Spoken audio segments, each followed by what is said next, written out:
por si de pronto, Listo, ya comenzamos a grabar. Voy entonces a pues, compartirles pantalla para que solucionemos. Pues ahí están visualizando el taller. sí, señor. Sí, Listo.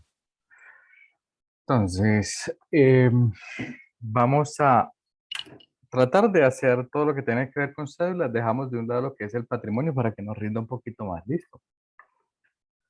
Listo. Me dice entonces que el señor Benjamín Pérez, con este número de identidad, se contacta con usted para que elabore la declaración de renta para el año grabable 2021 y para ello le suministra la siguiente información. El señor Pérez es gerente general de su propia empresa y como empleado devengó los siguientes valores en el año 2021. Entonces aquí estamos hablando de la cédula de rentas de trabajo, ¿cierto? Dice que vengó salario por 102 millones, prestaciones sociales de 22 millones, de los cuales, Sí, perdón, 9 millones 517 son intereses y cesantía. Entonces vamos a la cédula de rentas de trabajo. Y me dice que devengó 102 millones de pesos en salario. Adicional, 22,236 en prestaciones sociales. Pero de esos 22,306, 9,517 son cesantías e intereses. Entonces, esos 9,517 se los resto a las demás prestaciones sociales. Entre las dos me suma el total de las prestaciones, que son 22,236. Creo que escribí mal 22,236. Listo, ahora sí, 22,236. Entonces aquí tenemos ya los ingresos como empleado. El señor Pérez también se dedica a la compra y venta de bienes inmuebles. ¿Esa qué cédula sería? rentas de capital. renta, sí, señor. Compra y venta de inmuebles no es rentas de capital. Ah, Es rentas Mm, no laborales. Recuerden que rentas de capital es el arrendamiento, el arrendamiento. pero la compra y venta no es rentas de capital. ¿Listo? Entonces no vamos a laborales. rentas no laborales. La comercialización de productos. En este caso, los apartamentos se nos convierten en los productos. Ya. Cualquier tipo de mercancía. La comercialización de ese tipo de mercancías es rentas no laborales. Pero el arrendamiento de esos mismos apartamentos que posiblemente tenía y luego vendió, esos sí son rentas de capital.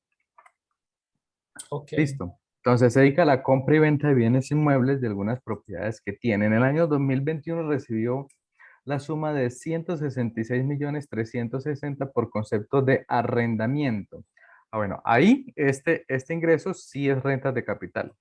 Entonces, aunque se dedica a la Sí. compra y venta de bienes inmuebles, que es rentas no laborales, y a alquiler de alguna de las propiedades, que es rentas de capital, aquí comenzamos con el valor de rentas de capital, que devenga 166,360,000 por rentas de capital. Sí.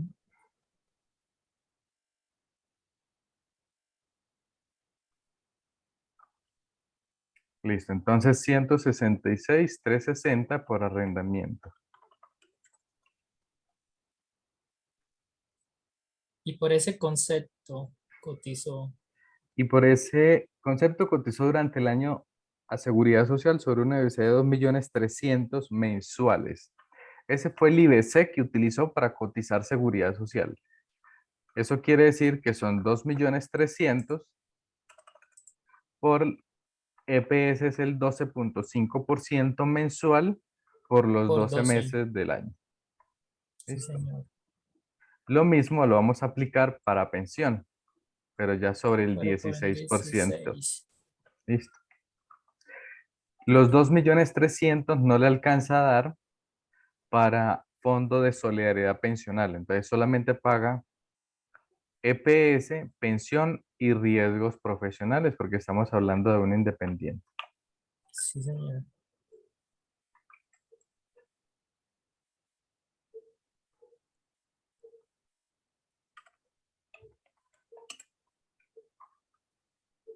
Ok. Sí. Listo. Pagó en el año por concepto de reparaciones locativas. ¿Eso en qué cédula va? En la cédula de Re- rentas de capital, ¿cierto? Porque tiene que ver con Sí, los señor. apartamentos que tiene. Con los apartamentos. Ujú. Entonces dice que por concepto de reparaciones locativas pagó la suma de 29.360.000. Entonces vamos a la parte de gastos, reparaciones, 29.360.000. Y el valor de 11.950.000 por concepto de impuesto predial. Eso también hace parte de los costos, 11.950.000. Y además 16.400.000 por pago de servicios públicos. Aquí entonces deben revisar algo. Y es que cuando yo alquilo un apartamento, no necesariamente yo tenga que pagar los servicios públicos, ¿cierto? Los servicios públicos los paga es el inquilino, Sí. ¿cierto? Cada inquilino Sí, paga sus señor. propios servicios públicos. Ahora, si yo alquilo con servicios públicos incluidos, entonces ahí sí tendría que yo incluir los servicios públicos como costo o gasto asociado, porque hay propietarios que arriendan los apartamentos o estudios con los servicios públicos incluidos, ¿cierto? En esos casos, los servicios públicos sí hacen parte del costo, Del costo. pero cuando yo no los estoy pagando, sino que los pagan los inquilinos, entonces eso no hace parte de mi costo. Entonces, en este caso vamos a partir de ese supuesto. Tal vez me faltó especificar esa parte. En este caso, él arrienda servicios públicos incluidos.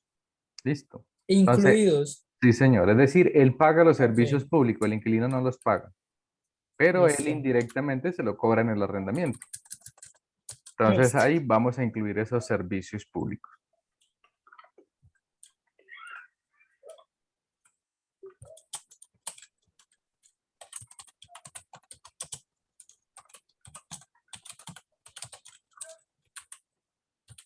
Listo. En el año 2021 realizó la venta de un inmueble.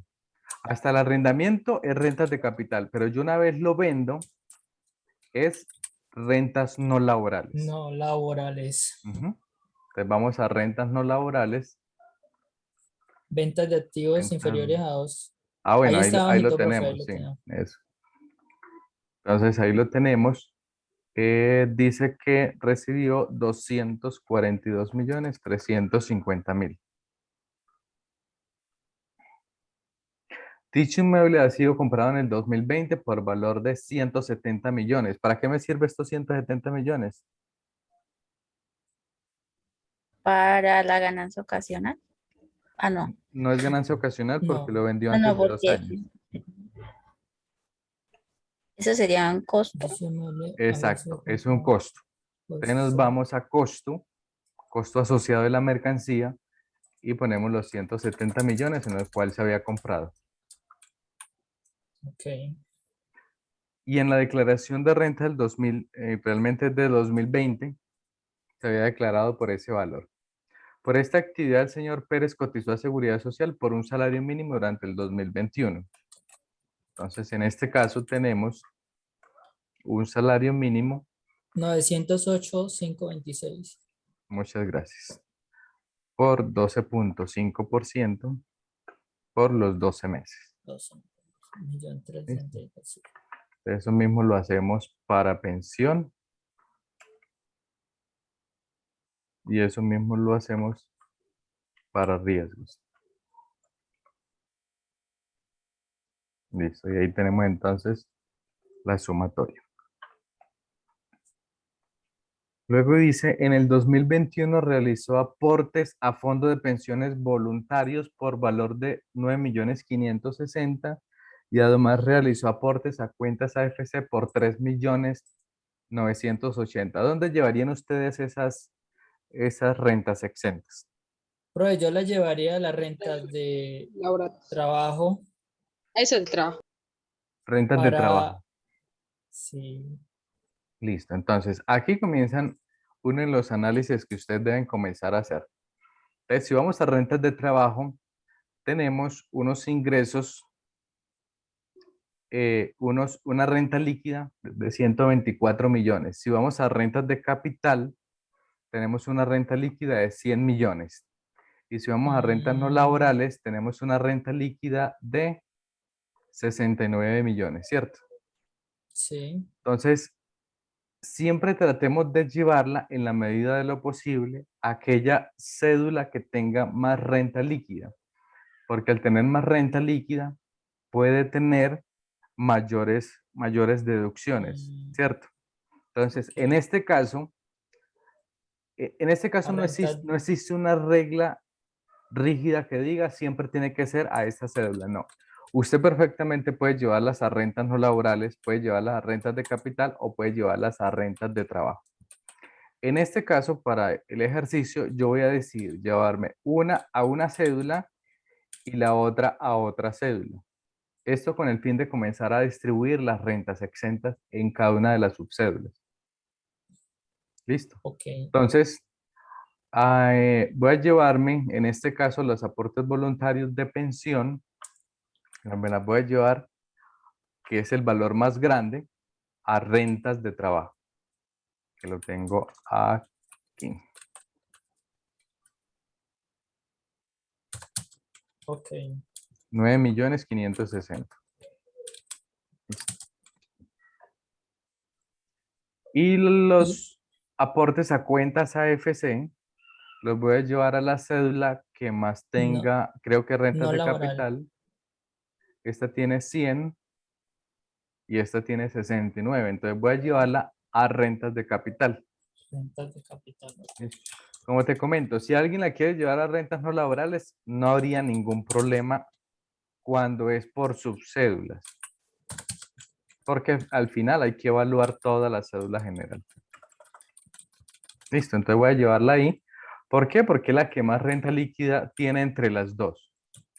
Listo. Entonces voy a llevarla aquí. Listo. Dice, posee los siguientes inmuebles. Entonces dijimos que el patrimonio no lo vamos a tocar. Listo. Aquí es cuestión de usted sumarle el patrimonio de los apartamentos, hacerle el reajuste fiscal. Más adelante te dan el patrimonio del año anterior, mirar si genera o no renta por comparación patrimonial. Y si genera, entonces, que ustedes ya lo saben calcular, entonces sumárselo como unas rentas gravables y eso tenerlo en cuenta al momento de llevarlo al artículo 241 para calcular el impuesto. Pero no me voy a Ok. detener porque el tiempo se nos pasa, ¿listo? Sí, Profe, yo tengo señor. solamente una duda en esa. Claro, dime. Profe, en donde dice los siguientes inmuebles con su valor fiscal, por ejemplo, el apartamento de 275 millones, eso ya tiene el valor fiscal, ¿cierto? Sí, ¿O sí, tengo que señora. sacárselo? No, no, Ah, ok. ese sería el valor fiscal. Sin Ujú. embargo, ese valor fiscal es el valor fiscal del año anterior, es decir, en lo que se declaró en el año anterior. No sé si lo especifico. Hay que sacárselo. No lo O sea, Profe, especifico. entonces, Pues es hay lo que siguiente. multiplicarlo el 1.97% para el reajuste, ¿no? Para este año, para esta Sí, declaración. el nuevo reajuste fiscal debería incluirse. Es decir, ese es el valor fiscal por el que fue declarado en el 2020. Pero en el taller no lo especifiqué. Sin embargo, siempre el valor fiscal va a ser del año anterior, porque no puedo darles un valor fiscal de este año, porque hasta ahora estoy armando la declaración, ¿cierto? Exacto, sí. ok. Listo. Entonces, dice el señor Benjamín debe la suma de 360.980.000 por concepto de créditos hipotecarios. Entonces, esto es una deuda. No sé si quiera que, bueno, no voy a tocar nada que tenga que ver con patrimonio, listo, pero esto es una deuda. Por los conceptos de crédito y pago de todos los inmuebles que tiene arrendados durante el 2021. Entonces, los créditos hipotecarios son productos de ¿qué? De los inmuebles que tiene arrendados. ¿Listo? Y durante el año 2021 pagó 29.860.000. ¿Qué puede hacer con estos 29.860.000? No, No, ¿Cómo? por concepto de intereses de esos créditos. Pero nada, profe, porque creo que solamente se puede, de los créditos hipotecarios, solamente se puede deducir cuando es donde él vive. Muy bien. No se podría llevar como un costo, pues como son los inmuebles que arrienda. Exacto, Gladys. Muy bien, muchas gracias. Ambos tienen razón. Entonces, si lo vamos a llevar como deducción especial, solo lo puedo llevar cuando vivo en el inmueble, es decir, lo que vivo en el inmueble. Pero en este caso, lo que Gladys comenta también es cierto cuando es cuando son créditos hipotecarios de apartamentos que yo tengo arrendados, se convierten en un costo asociado para yo poder arrendarlos. Entonces aquí sería intereses de crédito hipotecario. Ya aquí me llevo los 29.860.000. Se convierte entonces en un costo. ¿Listo?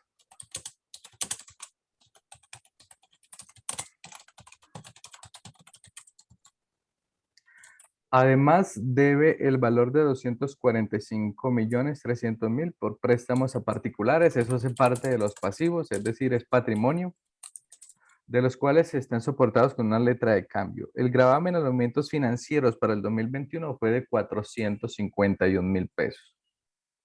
No nos especifican asociados a qué cuenta o a qué actividad.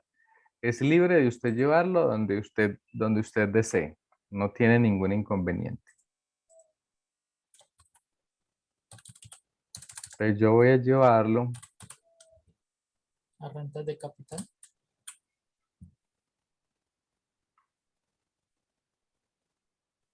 Usted lo pueden llevar a cualquiera. Ok. Usted lo pueden llevar a cualquiera. Digamos que ese es un gasto transversal en cualquiera de ellos. Digamos que, ¿qué tendría yo en cuenta al momento de imputar ese gravamen? Pero es una conclusión muy personal, no que la norma lo establezca. Yo establecería cuál es la cédula que más ingresos genera. Como a mí el gravamen me lo cobra por retirar dinero de la cuenta, significa que el gravamen que más se genera es aquello por donde más se genera ingresos, ¿cierto? Entonces aquí, rentas de trabajo tengo 124, rentas de capital 166 y rentas no laborales 242. Así que yo lo podría llevar aquí No laborales. a rentas no laborales. Ok. Entonces 451.000 dividido en 2 porque solo es deducible el 50%. Sí. En la declaración de renta del año anterior tuvo un patrimonio de 1.465 millones, unos pasivos de 416.250.000 y un impuesto a cargo de 7.150.000. El patrimonio y el pasivo sirven para determinar el patrimonio líquido y hacer renta por comparación patrimonial. El impuesto me sirve para calcular el anticipo y este anticipo me sirve para tenerlo en cuenta este año al momento de liquidar el impuesto, ¿cierto? Sí. Luego dice, el señor Benjamín tiene 2 hijos menores de edad y tiene su mamá que depende económicamente de él. Entonces, prácticamente estamos hablando que tiene 3 dependientes económicos. Una persona, no importa cuántos dependientes económicos, siempre se va a deducir la misma cantidad, el 10% del ingreso, el, sin que eso Los supere topes de... 384 VTs en el año. Sí. ¿Listo? No importa si tiene 1, 2, 3, 4 o 5, siempre va a ser el mismo valor. Entonces aquí sabemos que tiene un dependiente económico. Las rentas de trabajo, creo que ya lo había calculado.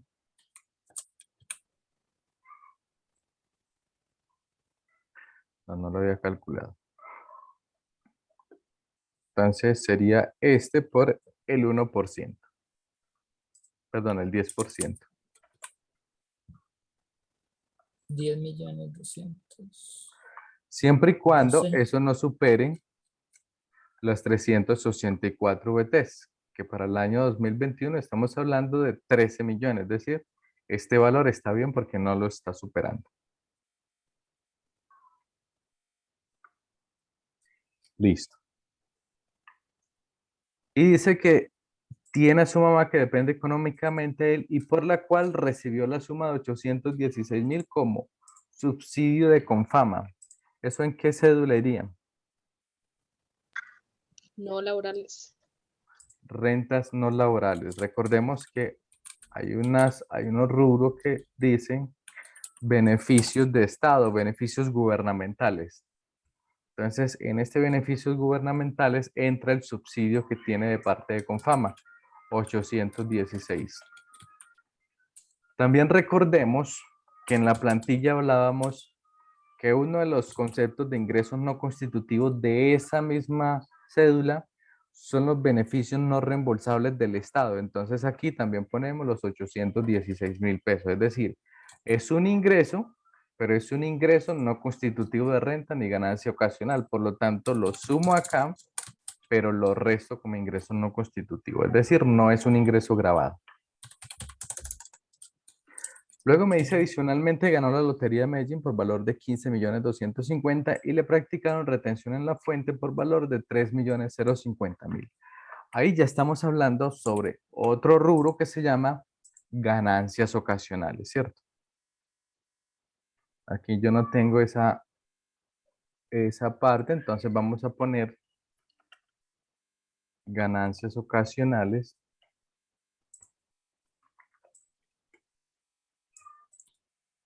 Y en este caso vamos a poner Lotería de Medellín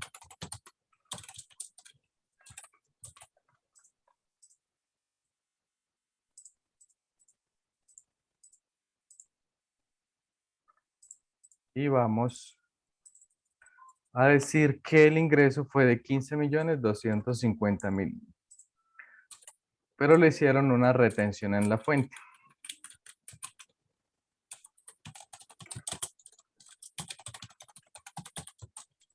Y la retención en la fuente fue de 3.050.000.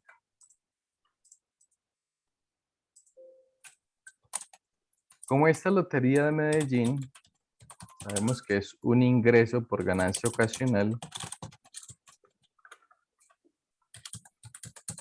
Recordemos el orden que tiene las ganancias ocasionales, que la tenemos aquí en el formulario. Tenemos entonces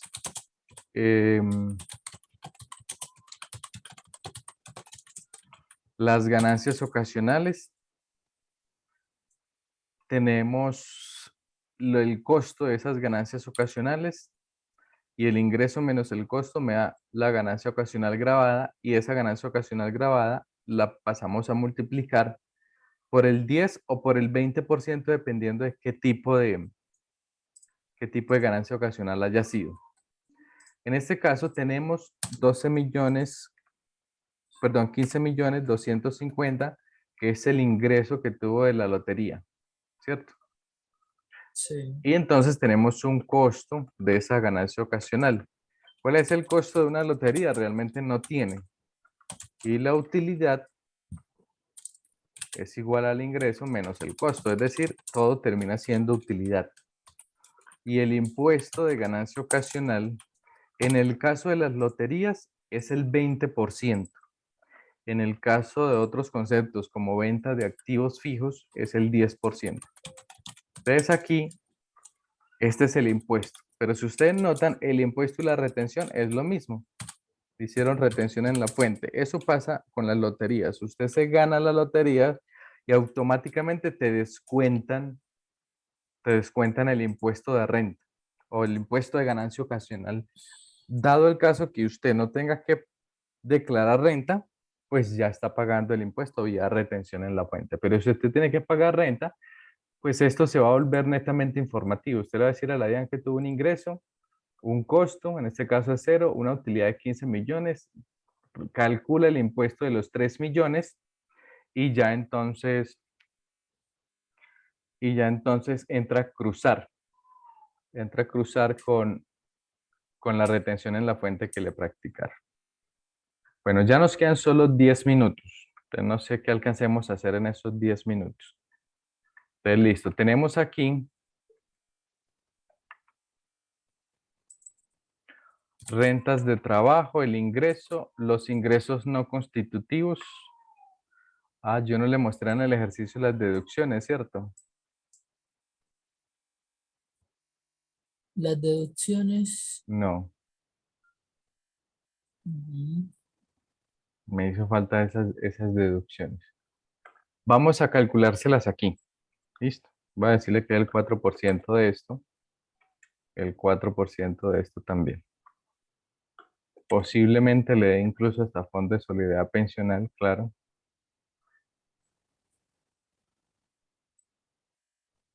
El 1% de esto. Entonces ahí en el taller sí me hizo falta discriminarse. Entonces listo, tenemos este ingreso no constitutivo, tenemos el costo, tenemos el aporte voluntario, fondo de pensiones voluntarios, las cesantías que son de este año. En este caso tendríamos que entrar a mirar qué porcentaje de estas cesantías podría tomarse como deducción. Daría 234 y es a partir de 350, o sea que todo sería renta exenta, no hay problema. Y el 25% de rentas de trabajo. Luego tenemos los dependientes.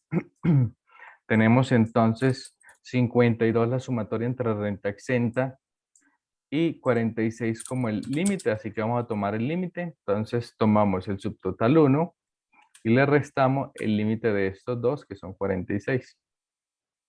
Daría 49. Esto siempre y cuando lo estuviéramos haciendo solamente las rentas de trabajo, ¿cierto? Entonces vamos a dejarla hasta aquí porque esta parte hay que liquidarla como cédula general. Rentas de capital, entonces aquí tenemos el ingreso no constitutivo, los costos asociados y el subtotal 1. Y tenemos la renta exenta, que solo tenemos el aporte a cuentas FC, no tenemos más. Y tenemos las rentas no laborales, este ingreso, no tenemos devoluciones, el ingreso no constitutivo que son 3.980.000, el costo que es la compra del apartamento y 169 millones. No tenemos rentas exentas asociadas ni tenemos deducciones especiales asociadas. Significa que ese sería el valor. Entonces tenemos la cédula general, muy posiblemente ya no nos va a dar para alcanzar a terminarla. Entonces voy a tratar de traerme los valores que... Creo que esto no lo tengo formulado. No, no lo tengo formulado. Entonces en ingresos me traigo todo el valor. Ingresos no constitutivos.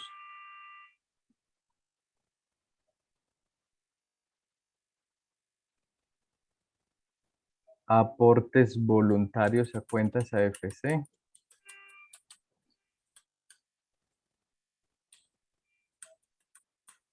Y las demás rentas exentas.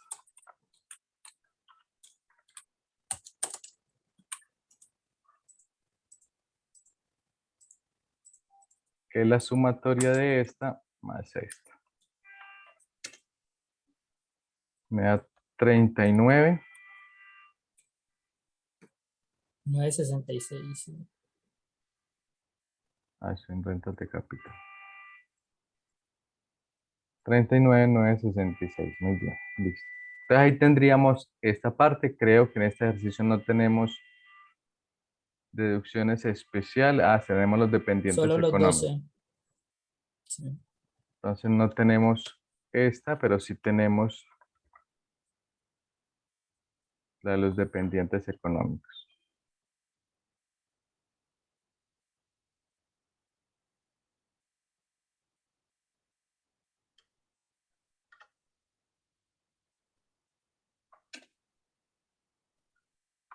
Listo. Esta parte todavía no la lleno.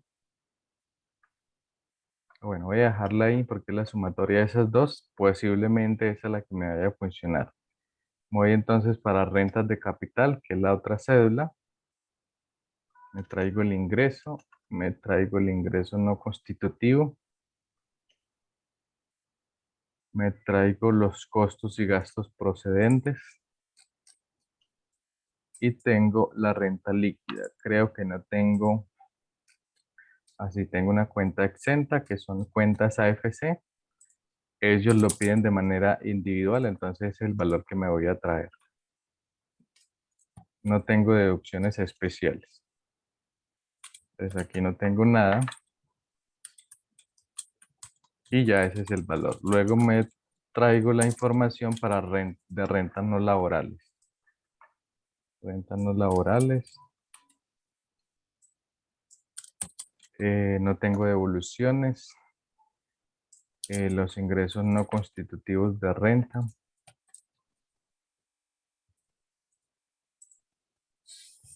Luego siguen los costos asociados.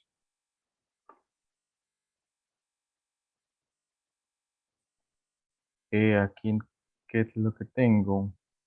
Solo tengo deducciones especiales. No tengo rentas Sí. exentas y solo tengo deducciones especiales. Listo. Entonces aquí a grosso modo podríamos mirar que incluso, si ustedes pueden ver, cuánto es el 40% de la renta líquida de rentas de trabajo.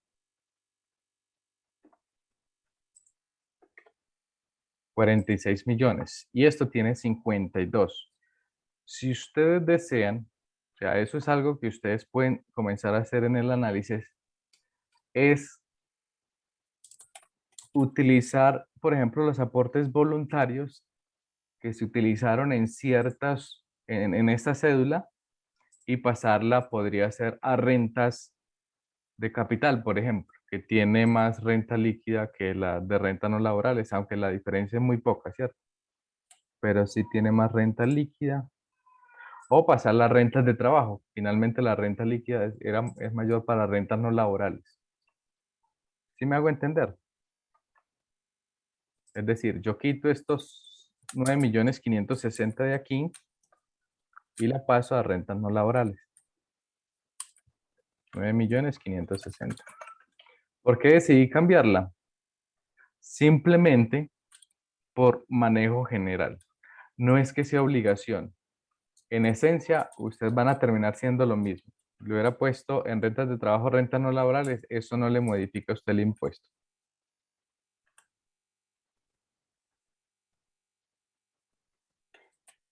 Listo.